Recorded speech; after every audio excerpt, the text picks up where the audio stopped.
Okay, good afternoon. So please continue to eat, but while you're eating, we're going to start the program.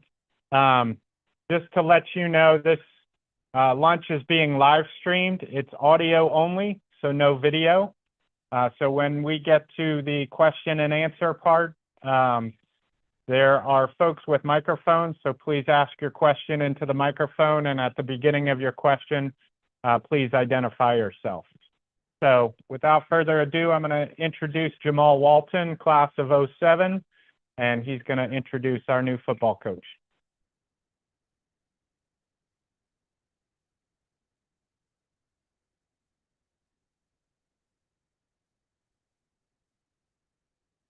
All right, Rob Virginia Mill.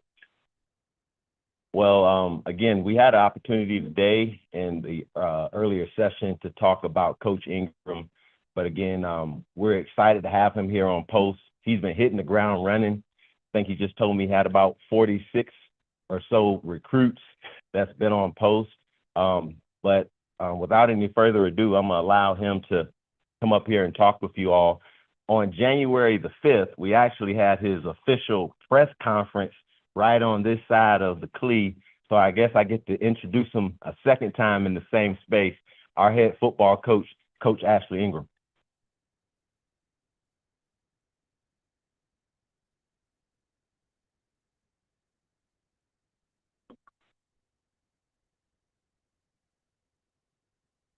Rob Virginia Mill. I've learned one thing. Get the crowd going there, right? Well, I'm just honored and privileged to be here today. I'm honored and privileged to be the head football coach at VMI. I've done so much recruiting the last few days. I think we've had 46 recruits on campus since we've been here already. So what I'm going to do is I'm going to give you our kind of recruiting spiel, and maybe it'll kind of answer a lot of questions. But a little bit about myself is I grew up in South Georgia, played college football at North Alabama in Florence, bounced around up and down the East Coast, but spent 16 years at the Naval Academy and just fell in love with the place, loved everything about it. What I really loved about it, obviously the football was great, but what I knew is if I could recruit a young man to the Naval Academy, not only in some instances would it change his life, but it could have this generational change. It could have this ripple effect that could ripple for years and years to come. I've got one of our assistant coaches, I won't say his name, but just a young man that I started recruiting. He was a good football player. He wanted no part of it.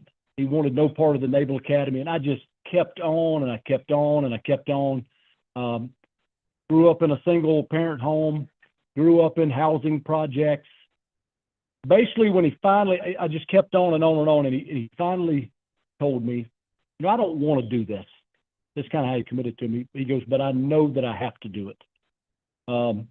And this young man now, he graduated from the Naval Academy, got in an NFL camp. He was a team captain. He started every game of his career.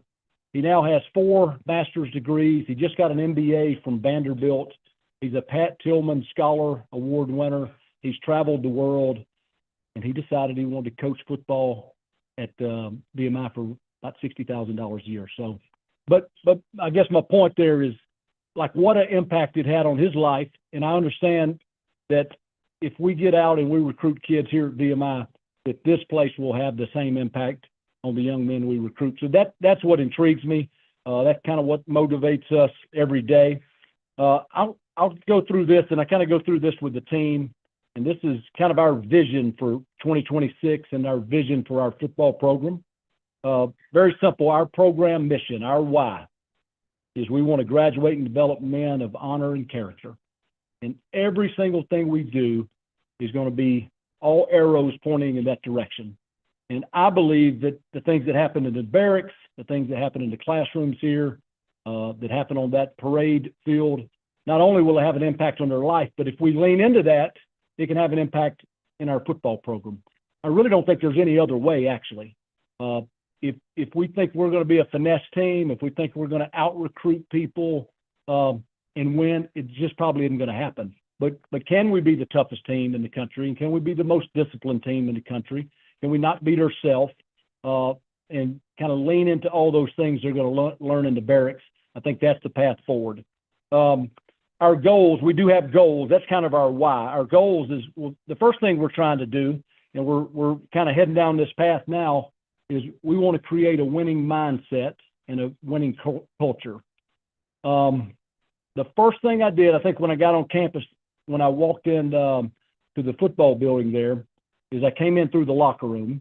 And the first thing I saw was I looked at the locker room, and I'd been over on campus, and I just said, you know, this isn't up to the standard of VMI, and it certainly isn't up to the standard of how we want to run our football program. So needless to say, if you saw our locker room today, I'm not saying it doesn't need some updating, Jamal, and some things like that, but it is neat, it is clean, and it's kind of up to the standard of how we want to do things. So I think it starts with the little things. We're all wearing the same shirt in the weight room now. So if you come in on Monday, everybody will be in red. If you come in on Tuesday, everybody will be in black. So we're just going to do the little things right. So we're trying to establish that mindset. Certainly we want to win. I didn't come here to check a box. I do love this environment, but we want to win. Okay, and so we want to win the Southern Conference, and we want to make the national playoffs. So those are pretty lofty goals. And I think on my interview, I was saying some of these things, and I think Pablo said to me, "Coach, do you know the history of VMI football?" I do. We ran the numbers from 1990. I know exactly what they are. I know the win-loss record. I know the percentage. But we want to be the closest football team in the country. And if you come over to the football space, you're going to hear the term over and over and over and over, brotherhood, brotherhood, brotherhood. At Navy, that was just the cry, brotherhood. We have to be like this if we're going to have any chance. I had a team meeting with our team, and I actually held up, it was a list of all the guys that had left VMI this offseason that entered the transfer portal.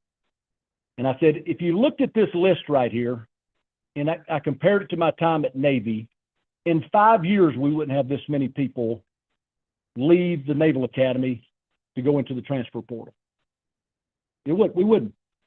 And very simply, we recruited the right guys. They understood, they appreciated what the Naval Academy was all about. They understood what they were getting themselves into. They understood it was going to be pretty tough. They understood they were going to have tough days. They also understood they were going to have to serve in the military for at least 5 years in the Navy or the Marine Corps when they left. But they didn't leave because they couldn't leave and quit on their brothers. And we have to create that culture. I told them a story. We had a young man, Rayon Lane Jr., Rayon Lane II. Okay, Ray got in the transfer portal. Very good player. Had a great freshman and sophomore year. He gets into portal. Notre Dame offers. Penn State offers. Maryland offers. UCLA offers. And big money. So that, you know, we all thought Ray was leaving. I'm walking in the office. I recruited him out of Gilman in Baltimore. I see Ray hanging out in the players' lounge. I go, Ray, what are you doing? He said, I just couldn't do it. He said, I couldn't leave my brothers. I couldn't leave the Naval Academy. Now, 2 years later, he gets drafted, and he starts on every special teams, and he's the kind of the first safety in the game for the Jacksonville Jaguars. But he just couldn't quit on his brothers. So that's just going to be a theme that is going to be pounded in their head. Okay? We can't do that. We've got to be selfless. We've got to put the team above all. That is our only chance to win here.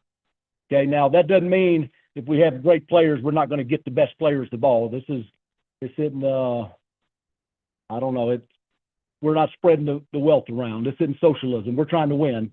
But it's all about the team. So they got to work within the structure of the team.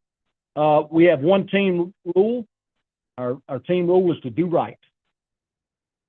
If you've got a class at 8 o'clock, be at your class at 8 o'clock. You got BRC at 7 o'clock, be at BRC. You're supposed to cut your hair, cut your hair. You're supposed to shine your shoes, shine your shoes. Coach Nehemiah used to tell the guys all the time, nobody cares. Nobody cares that you had to march this morning. Nobody cares that you stayed up. Nobody cares that you take Calc 3. When you take the field against Notre Dame, do you think they care? We don't care.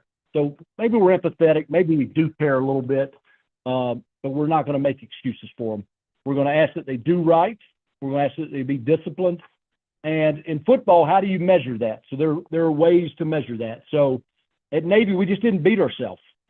So, and at Carson Newman, I just left Carson Newman. We had the fewest turnovers in the nation last year. We had 3 turnovers on the season. We led the league in fewest penalties. We didn't have a great team, but we finished offensively in the top 10 in 7 different categories. And it was really the things that you could control. It was like we didn't give up sacks. We didn't give up tackles for losses. We didn't turn the ball over. We didn't have penalties. We had, I think, the highest completion percentage in the country. So doing things that you can control. And then the last thing is, and maybe the most important thing, is we want to be the toughest football team in the country. And there is a piece to that is physical toughness. We've got to push them in the weight room. We've got to push them at practice. We're going to have physical practices. We're going to hit. We're going to actually tackle in practice. A lot of people don't do that anymore. We're going to do all those things, but the biggest piece of that is the mental toughness. And to me, that is what's so beautiful about this side of the street. That's what's so beautiful about the barracks. You just don't get that anywhere else. So we have to lean into what makes this place special. We have to lean into what makes this place unique. And we're going to do that. And we're going to be a tough football team, whether they like it or not. And they'll go kicking and screaming a little bit with that. But the mental toughness piece is where it's at. And that's what we got to do better. We very simply want to build a football program that reflects the ideals, the tradition of VMI. We want to be a tough, disciplined football team that when we play makes you guys and makes all our alums proud. Okay, will we win every game? Is it going to be easy? Is it going to take some time? Without a doubt. We've got some roster deficiencies right now. We're working to address those, but we do have some good football players too, and we're not going to make excuses about that. But we just want to put a good product on the field that represents this place. Get your hair cut. I had a kid that came to me, and he said, I come over here, all I hear about is getting my hair cut. All I hear about is shaving. I go, how about get a haircut and shave, and I'll never say another word to you about it. Pretty simple concept, right? So we're excited about it. The other thing that I'll say briefly is, when I was looking at this job and I talked to colleagues, a lot of people go, well, why would you do that? Why would you kind of got things heading in the right direction? Why would you take the VMI job? It just hadn't worked. And my answer was, well, why not? I love what this place is all about. I love what it's about. And I've been here about 3 weeks, Jamal, and I'm really, really working hard to walk around and find out what that issue was. I'm waiting for the light bulb to go off where I can go, that's it. I figured it out. That's why this place can't win. And I'm looking hard, and I haven't found it yet. I don't see any reason why we can't win. Okay? Now, do we have a long way to go? Sure. Are there things that we can do better? Sure. Where we're starting is we want to get our house in order over here. Okay? If we can do that, then we can make progress towards doing some other things. But this is a special place. Recruiting. We've had, like I said, almost 50 kids in. They actually all come away kind of blown away with the place. It's not what I thought. This place is awesome. This place is beautiful. This place will set me up for life. This place is going to be really hard. We tell them all those things. But I'm looking hard, and I hadn't found it. So I know we're going to win. I know we're going to put a product on the field that's going to make you guys proud. I know that we're going to recruit people that are going to do well in the barracks and in the classroom and make you proud as well. So I am ecstatic to be here. I'm fired up to be here. I was excited to get the job, and 3 weeks in, we're still undefeated. and I am I'm more happy than I was when I got here. So I don't know, Jamal, maybe a few questions or whatever, if anybody wants to ask a few questions.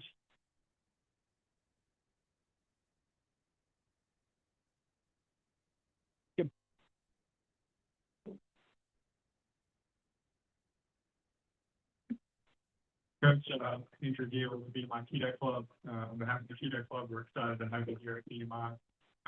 For some of us, we've got some experience in knowing what the option offense looks like. Can you kind of just explain what kind of style of offense you're going to be running? Yeah, we'll be an option football team.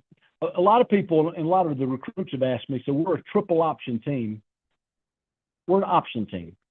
From the triple option as a play, and we probably ran it 5% of the time last year, but we want to be different. We want to be unique to keep it simple. But we'll do a lot. You know, be a shotgun plan. We'll do whatever we need to do to win football games. I've told Leo we're going to run you ragged. He's a good football player. He's talented. He's going to get a lot of carries. I told him you may get 200 plus carries next year. So I think initially, looking at our roster, I think if we can control the ball, I think if we can move the ball, I think if we can keep our defense off the field, I think that is the key. What we want to do is we want to play a style of football that is unique to VMI. It's a style of football that you know the academies right now probably collectively are as good as they've ever been, and they've been playing football for 130 years. But the three of them together are probably as good as they've ever been, and they're all a little unique, but they all kind of run the same offense with maybe a little bit of nuance. So hopefully that's what we'll do, and then hopefully in the pass game we'll have big plays. Like I said, last year at Carson Newman we led the nation, I think, in yards per completion. So hopefully we have big explosive plays there. But that'll be the goal, to play team football. Ben Shrewsbury may be the best punter in America. He punted way too much last year. So I told him your average should go up because I want to cut his punts in half. So that'll be the key.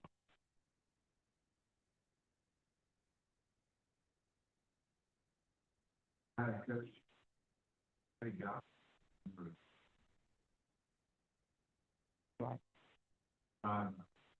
are your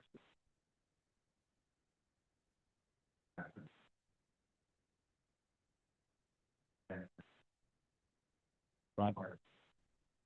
Well, the group of guys that I've hired three guys that played for us at the Naval Academy. I've recruited two of them, so I've known them since they were 16 years old. I've hired another coach that'll be in, well, we're in the process of hiring another coach. I guess I should say that I was with at the Naval Academy for about 10 years. So we understand it. Okay. We get what conduct, you know, how much that matters, how much our appearance matters, and why it matters for all the things that matter to you and all those things. So we understand it. We're going to hold them accountable. The rest of our coaches I've known forever. I've worked with most of them. They were excited for this opportunity. They understand what this place is all about. But very simply, how are we going to do it? Well, the standard is the standard. We had 5 guys yesterday that missed their academic advisor meetings. So at 6 a.m. on Wednesday morning, they're going to be out on the field if we can get it shoveled off, and we're going to send them a little reminder. Okay, so if we see a problem, we're going to address it immediately. And with everything we do, from the way we keep the locker room, the way we keep the weight room, we got a great strength coach too, Eric Swager, who is doing a great job with the guys, and he's going to hold them to the highest standard. So it's all about the standard, but we've got to be consistent doing that daily. But I've hired a group of coaches that understand and appreciate what this place is all about. Yes, sir.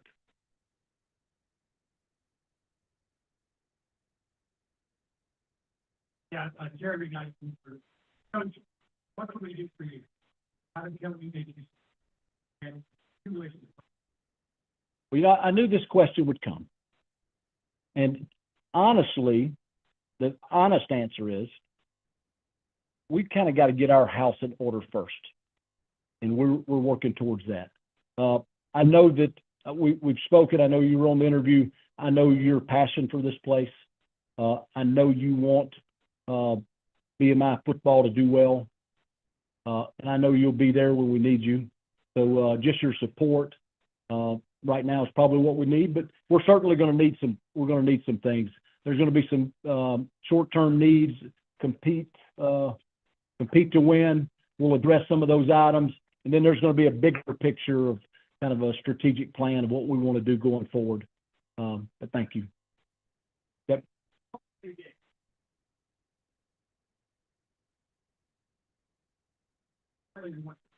That's right.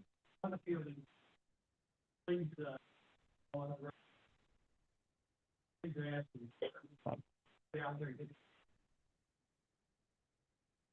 I've got a long list.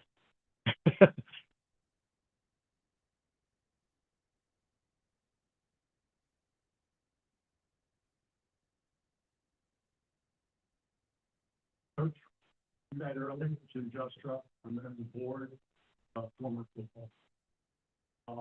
Could you talk a little bit in the football team? I can speak back to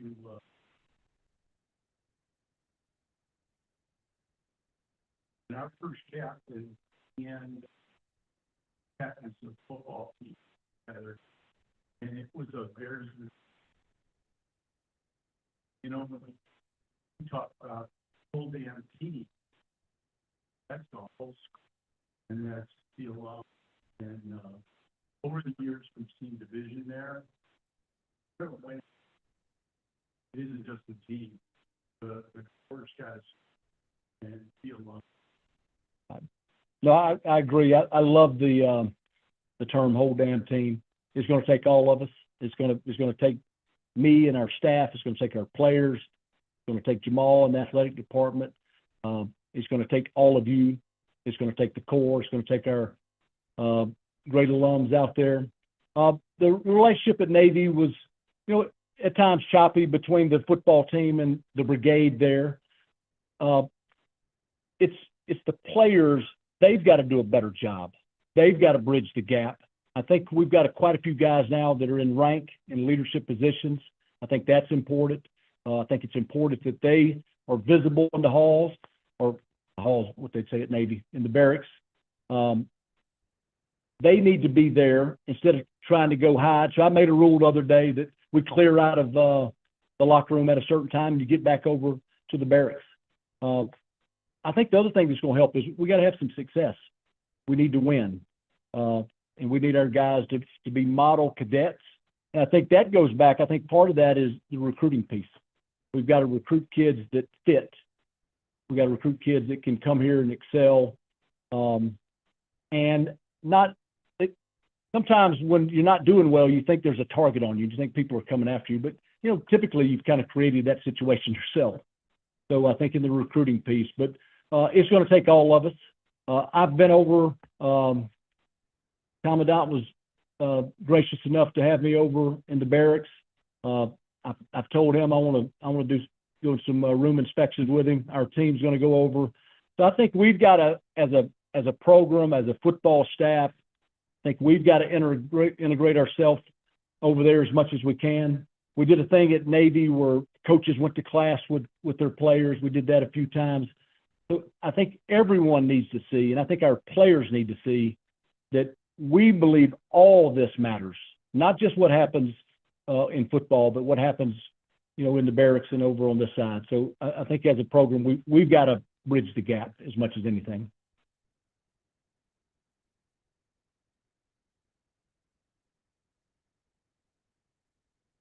All right. Well, I appreciate you guys. I'm excited to be here, and Robert Virginia Mill.